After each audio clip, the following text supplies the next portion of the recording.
Ao vivo? Aos vivos e a cores, direto do estúdio número 6. Hoje de Flamengo, quase férias, já aqui na preparação, já estou em treinamento, ó. Disse que era para vir ao caráter de férias, botei um óculos Ray-Ban, um óculos escuro, um boné à la jovial e a camisa do meu eterno rubro-negro. Vai começar as férias, momento de dormir até um pouquinho mais tarde, de assistir um pouquinho de televisão, de séries, de filmes, de correr de cavalo no interior, de andar de motoca, de banhar no rio, ou de ir pro litoral, dar um tibungo no mar. Tibungo. Galerinha, estamos aos vivos aqui no nosso último encontro desse nosso primeiro semestre, nessa jornada do primeiro ano, o início do ensino médio, e você que está ligado, meu muito boa noite, sejam bem-vindos para mais uma aula do tio Flávio de História. Hoje, transformações na Idade Moderna, ou algumas das invenções da Idade Moderna, meus pimpolhos. Alô, galera de São João da Varjota, rapaz, terra boa. São João da Varjota, terra maravilhosa, rapaz. Vamos começar, né? Vamos começar. Pegando a canetinha. Eu venho lá do sertão, eu. E eu venho lá do sertão. Eu venho lá do sertão. Olha, a gente viu um pouquinho, acho que foi semana passada que nós demos uma pincelada na cultura medieval, essa daí que você está vendo na sua tela.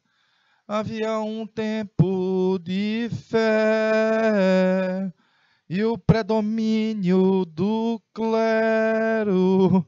Tá aí, a igreja monopolizava a Bíblia, exercia dessa forma um controle social.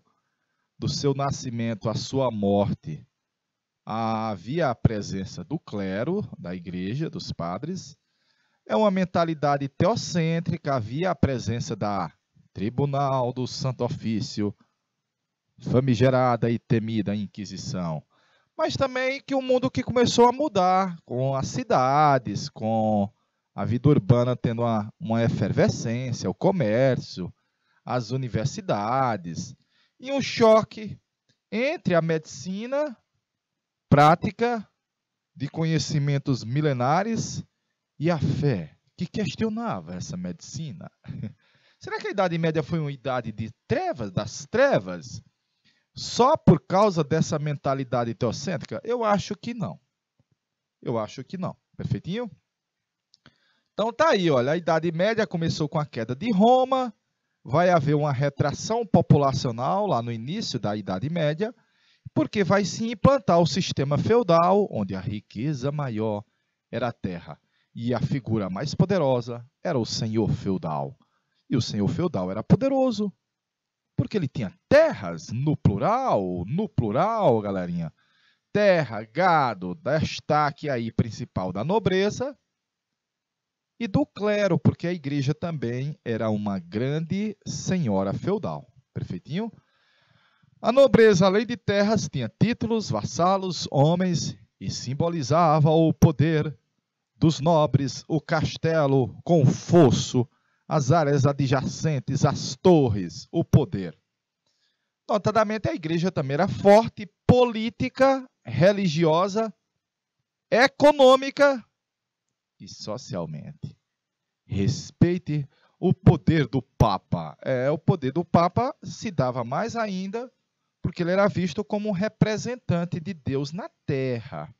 Repetindo, ele era visto como um representante de Deus na terra.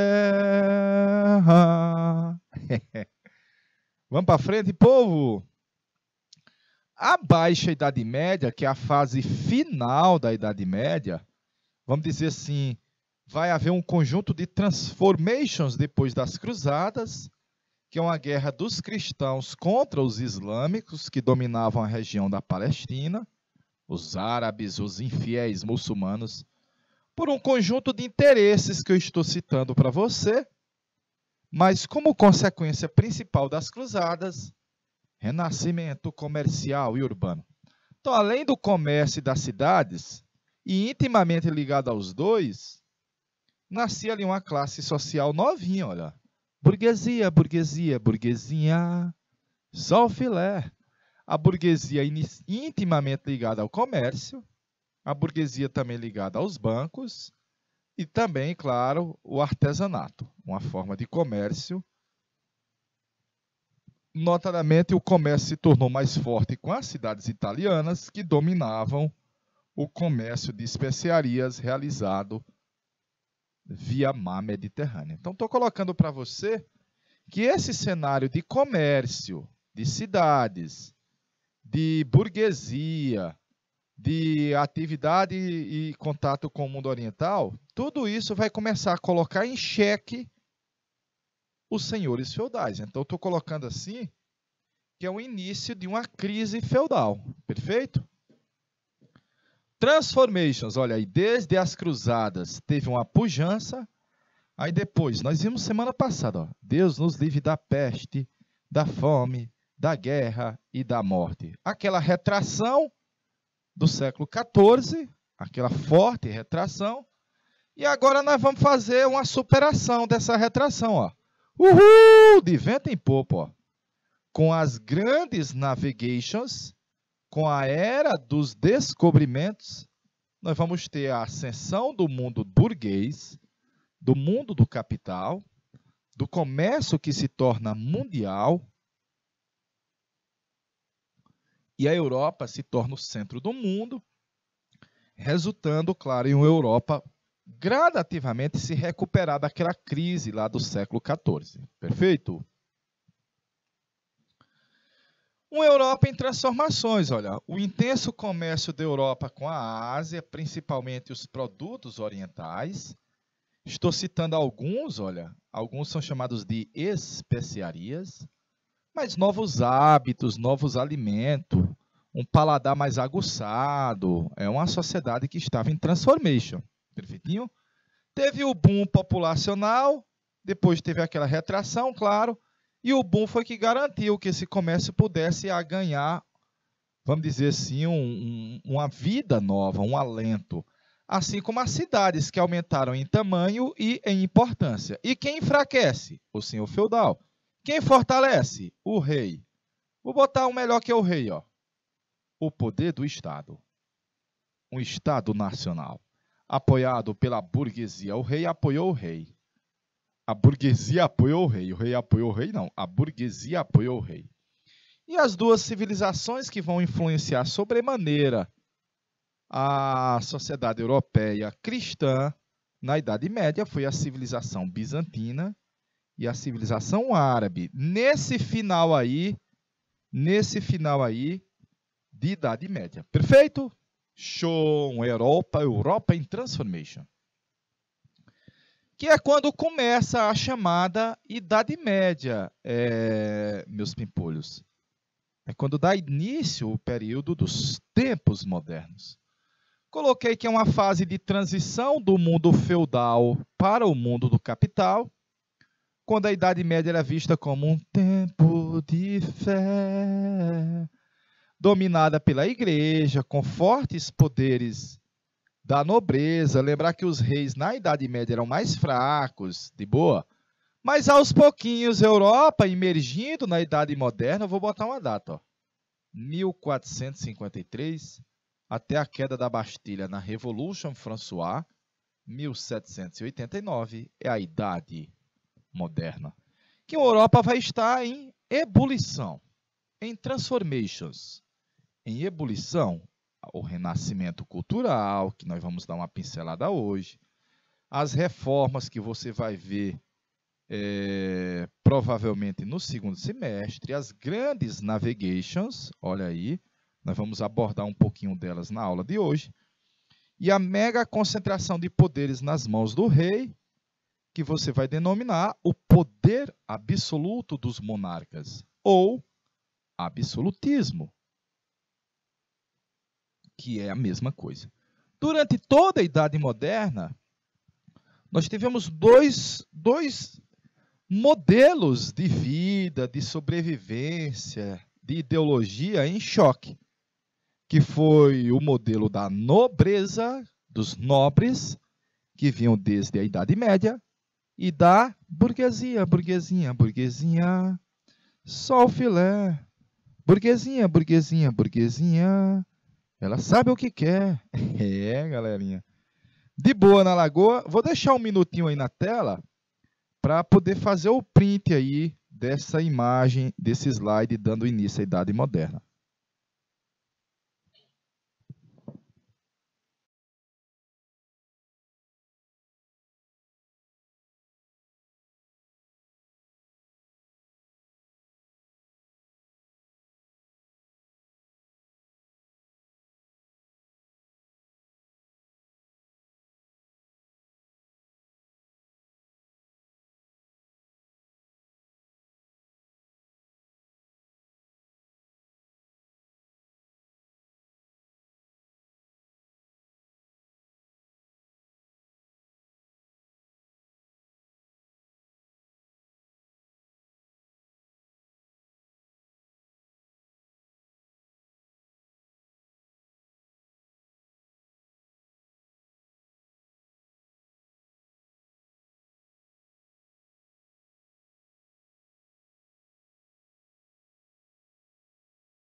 Salve, salve, galerinha! Salve, salve, de boa na Lagoa!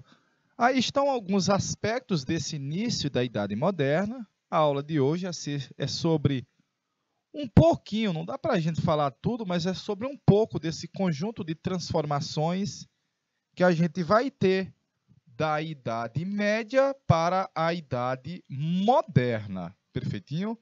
Nessa fase de transitions aqui, ó, do tempo da Idade Média, da fé, para o tempo da razão. Para o tempo da razão, do din-din, do capital. A Idade Moderna começa com a queda da cidade de Constantinopla, que era a capital do Império Romano do Oriente. Vou botar a data aqui, ó, 1453. Na Inglaterra, por exemplo, utiliza a data 1453 para dar início à Idade Moderna, mas não por causa da queda de Constantinopla, foi tomada pelos turcos, mas como o fim da Guerra dos 100 Anos. E os Estados Unidos utilizam a data 1492, que é a data da chegada do Colombo à América. Então, você vai ter uma Europa se recuperando daquela catástrofe demográfica e comercial, produtiva, lá do século XIV, e vai começar a se expandir.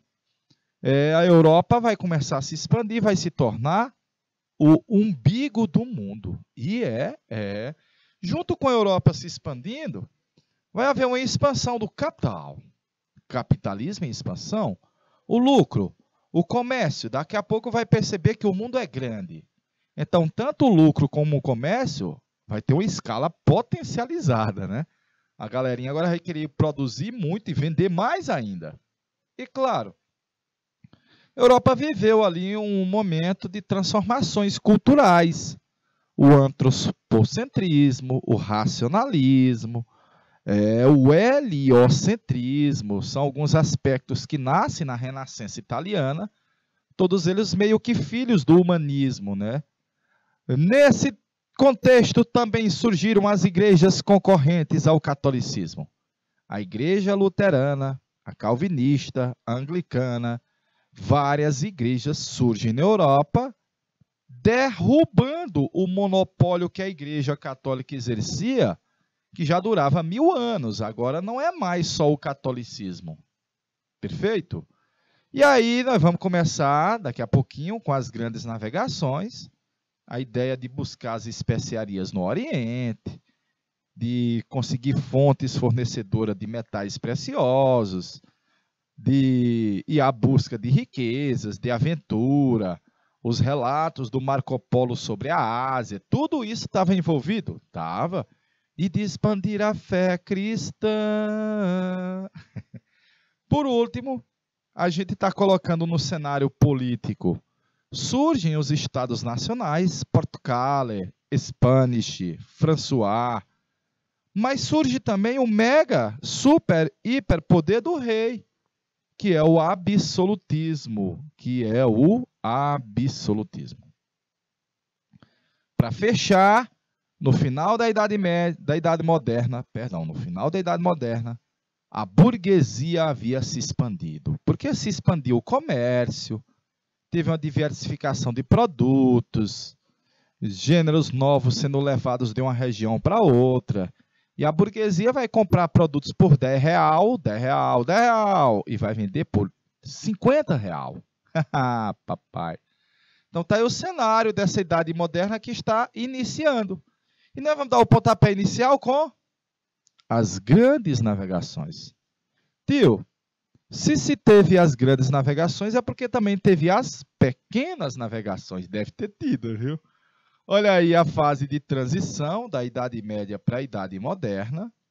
Renascimento cultural, reforma protestante.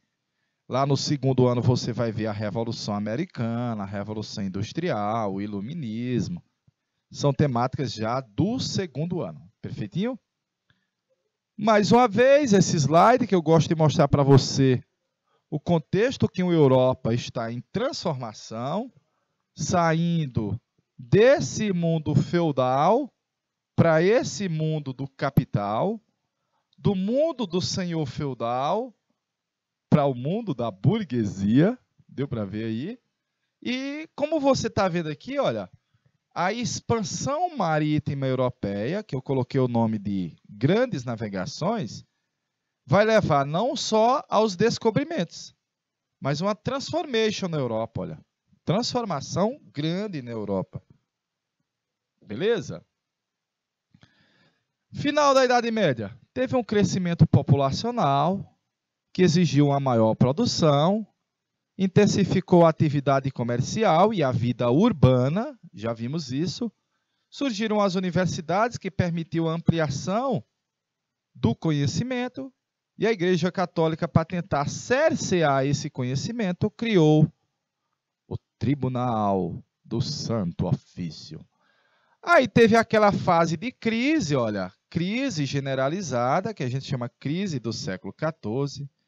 Deus nos livre da peste, da fome, da guerra e da morte. Isso tudo foi ruim para o comércio europeu. Ó. Isso tudo foi péssimo para um cenário de Europa que estava tentando voltar a uma linha de crescimento. Pois eu já vou lhe dizer que as grandes navegações vai salvar isso tudo que você está vendo de problema. Vai ser, na realidade, a solução para esse conjunto de problemas da famosa crise do século XIV. Perfeito? Tio, se tem as grandes navegações, teve as pequenas navegações, é verdade. E as pequenas navegações, elas ocorriam onde você está vendo mais ou menos esse mapa aí, ó. Nesse mar, no meio de terras. Terras, Mediterrâneo. Na realidade, a vida europeia era em torno dele. Só que o comércio mediterrâneo era dominado pelas cidades do norte da Itália. Veneza, a República de Veneza e sua arquirrival inimiga, Gênova, elas faziam comércio com Constantinopla, com Alexandria, com a região do Oriente, ali na região da Palestina, e dava muito lucro, tendo acesso às famosas especiarias. Antes das grandes navegações, olha, eu coloquei assim, antes das grandes navegações, o europeu já tinha tido contato com outros povos asiáticos e africanos. E eram contatos limitados, já que os europeus não faziam muitas andanças penetrando no interior desses continentes. Mas esses contatos permitiram ampliar a riqueza cultural e material com um conjunto de trocas que permitiam enriquecer a cultura de africanos, de asiáticos, de europeus. Roma, lá na época antiga, chegou a conquistar várias regiões fora do continente europeu. Sobremaneira, Roma montou um mega império e tinha partes da África e da Ásia. Mas na Idade Média ocorreu uma retração. E quem conquistou a Europa foram os árabes, que se expandiram pelo Mediterrâneo. Os árabes saíram aqui da Península Arábica, ó. Uhul! Iha! Iha! Os árabes. Belezinha? As cruzadas fizeram com que os europeus meio que reagissem a esse avanço dos árabes. As cruzadas é daqui para tentar conquistar isso de cá, onde nasceu o meu amigo Cristo. Então tá aí uma Europa antes das grandes navegações. Era uma Europa que tinha tido contato com povos da Ásia e da África, mas que nesse cenário aí do final dos anos, vou botar do início dos anos 1400, já não tinha mais tanto contato com esses outros povos. Deixa um minutinho na tela, por favor.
Beleza. Beleza, galerinha. Então, e a imagem acima tem um mapa.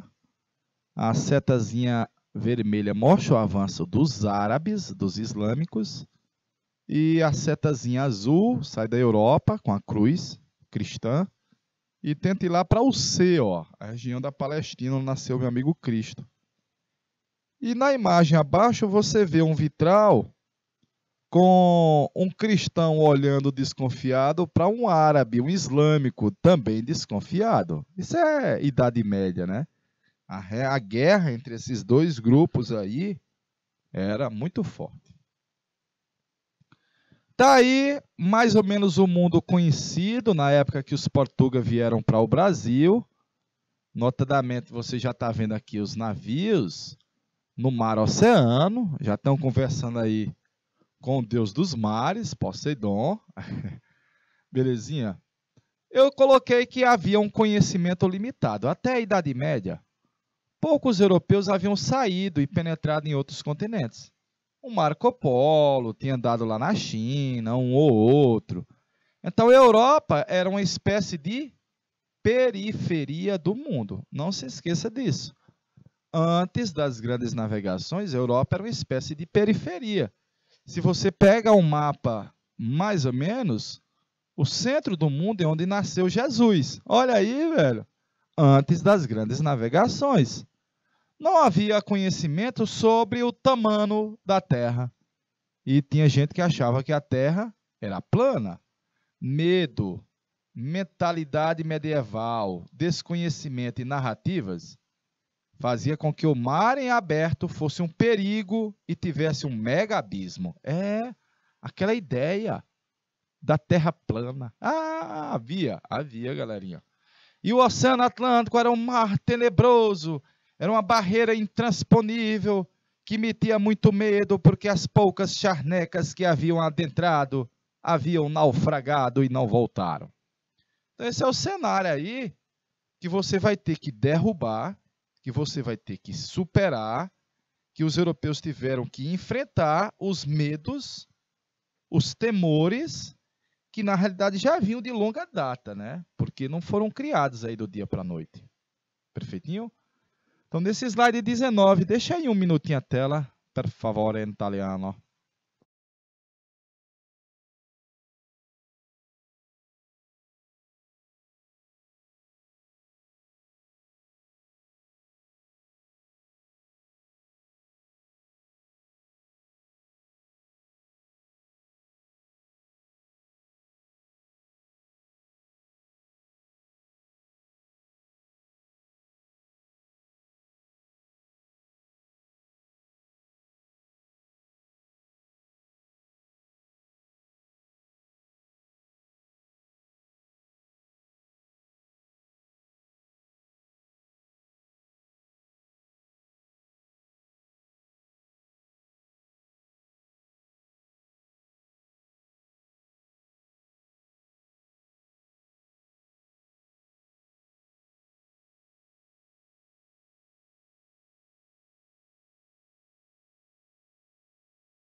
Beleza? Beleza, galerinha, beleza. Visto isso, olha a Europa em transformações. Ó. O mundo medieval tinha sofrido grandes transformações, principalmente com o comércio, a burguesia, a moeda e os países, que eu coloquei o nome de Estados Nacionais. A crise do século XIV ajudou, vamos dizer, a recuar o ímpeto do crescimento e das mudanças. Então, os contatos do comércio haviam se ampliado para além do continente europeu e chegou ao norte da África, antiga Cartago, o Marrocos, a região já de limite com o deserto do Saara, o Egito, Alexandria, e com a Ásia. A Ásia era principalmente Constantinopla e as cidades na região ali da Palestina. A burguesia havia apoiado o rei, disse: Rei, I love you, eu te amo. A burguesia se alia ao rei no sonho de ampliar seu lucro, seu comércio, suas conquistas, e que o rei também unificasse impostos, moedas. Na verdade, a ideia da burguesia é que dificultar, é que acabasse com as dificuldades, a atividade comercial, haja vista que nós tínhamos muitas moedas diferentes, porque eram muitos feudos, muitas leis diferentes, e isso era péssimo, provocava uma insegurança legal a atividade comercial, e a burguesia não gostava disso. Por isso ela apoia o rei, que vai montar uma espécie de segurança maior aos interesses comerciais da burguesia. Perfeito? Passando, olha o temor que havia. A galera teve que superar esse medão aí, ó. Eu adoro essa imagem, né? Porque essa imagem ainda hoje tem alguns que são seguidores dela. São chamados terraplanistas. Ah, papai. São chamados terraplanistas. É a galerinha que acredita que a Terra é plana. Vai chegar no lugar, vai haver um abismo. Os navios serão tragados para uma parte subaquática. Lá em Os Piratas do Caribe tem isso daí, viu? É o 3. Lá nos Piratas do Caribe 3 tem um abismo no meio do mar que traga os navios. Só que lá a Terra não é quadrada, não é plana, ela é redonda. Eita, rapaz. Vamos falar das grandes navigations?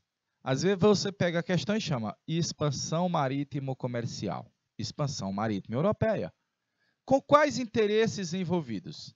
Encontrar uma rota alternativa que levasse à Ásia, mais especificamente à Índia.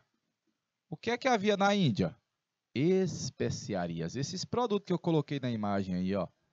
Temperos. Mas além disso, sonho de encontrar áreas que pudessem fornecer metais preciosos. Haja visto que o comércio que se realiza aí é um comércio monetário. E a moeda era ouro ou prata. Viu? 2. Expandir os domínios das potências europeias, dos países europeus. Portugal, Spanish, François. Ampliar os poderes do Rex, do rei. Notadamente o rei que conquistasse mais territórios, mais súditos, mais poderes, mais riquezas. E converter os nativos ao cristianismo. Como quem primeiro saiu para as grandes navegações foram os portugueses, então as áreas que foram de domínio dos portugueses se tornaram católicas, a exemplo do Brasil. E as áreas que foram de domínio de protestantes, como o território dos Estados Unidos, se tornou de maioria protestante, por causa, claro, dos ingleses. Combateu os infiéis muçulmanos aqui no norte da África. E, claro, havia muita narração sobre as riquezas em potencial do Oriente. Parte delas vinha do Marco Polo, um italiano que tinha ido para o Oriente, visto o reino de Gengis Khan, relatou as riquezas que haviam lá. Respeite comérciozão que havia naquela época. De boa? Vou deixar um minutozinho aí na tela, por favor.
Aos vivos e a cores, aos vivos.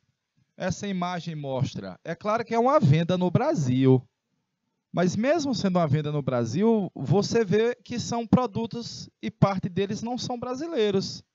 Hibisco, açafrão, corante é brasileiro. O corante os índios já faziam.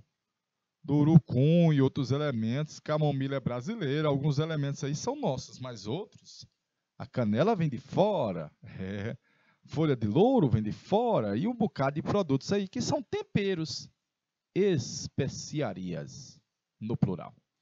Tá aí a galerinha armando os navios para sair botando a comidinha, né? Porque a viagem é longa, cara. A viagem é longa. Eita, meu parente. Foi supra importante que o rei já estivesse comandando o país para poder organizar, para poder financiar e gerir as viagens. Então, os lugares que não haviam ainda um Estado organizado, por exemplo, a Itália, que era dividida em cidades rivais e não era um país unificado, não vai sair nenhum navio de bandeira italiana. Vai sair italianos, mas a serviço de outros reis, de outros países. O que eu estou botando para você, ó, que havia um patrocínio do Estado e da burguesia. Já sabe que a burguesia tem interesse no real, no comércio. E esse cenário teve o aprimoramento da arte náutica. Porque eu lhe disse que havia antes as pequenas navegações, que era basicamente a navegação que ocorria no Mediterrâneo. Agora está indo para o mar em aberto. E aí teve que se aprimorar essa arte de navegar em mar aberto. Em mar fechado é mais fácil. Mas em mar aberto, que ninguém conhecia, daí surgiram novos instrumentos, novas técnicas, novas tecnologias, com muitos ensinamentos vindos, por exemplo, dos árabes e dos italianos, que já dominavam a navegação no Mediterrâneo. Então, parte desse aprendizado vai ser utilizado para poder navegar em mar aberto. Mas também, olha, porque Portugal, Spanish, François, eles estão doidinhos para ter um acesso direto à fonte fornecedora de especiarias, que é a Ásia, sem ter o incômodo de um intermediário que vendia para eles muito caro. O incômodo intermediário eram as cidades do norte da Itália. Elas eram muito ricas. Gênova, Veneza, Pisa e Milão eram muito ricas porque elas monopolizavam o comércio mediterrâneo. E aí a ideia é desviar desse monopólio comercial das top cidades italianas. Por último, em 1453, os turcos convertidos ao Islão tomaram a cidade cristã de Constantinopla. Beleza. Tomaram a cidade cristã. Não, eles tomaram a porta de entrada de produtos orientais. Era a principal porta de entrada dos produtos que vinham do Oriente. Era Constantinopla. E agora estava sendo tomada pelos turcos, bloqueando esse comércio europeu. Então, se os produtos que já vinham da Ásia eram caros, agora vão ser mais caros. Muito mais caros. Então, se torna imperativo, necessário, urgente encontrar uma rota alternativa que pudesse levar a fonte fornecedora de especiarias ao Oriente, à Ásia. Perfeito? Vou passar aqui. Olha os novos instrumentos, olha as novas invenções. A balestilha, que servia para fazer, vamos dizer assim, a medição da distância que já havia se percorrido, fazendo como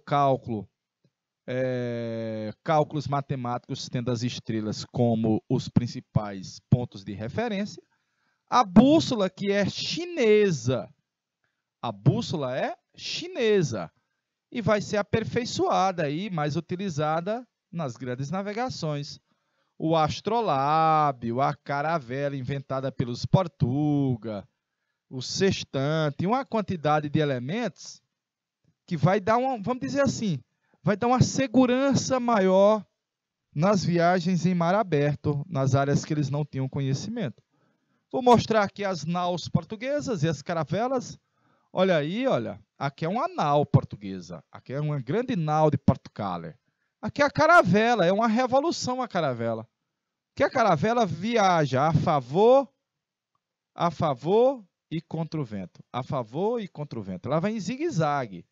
Era excelente para dar início à exploração, vamos dizer assim, inicial dos territórios, aos descobrimentos. Depois você vai buscar matéria-prima. Depois você vai buscar os produtos.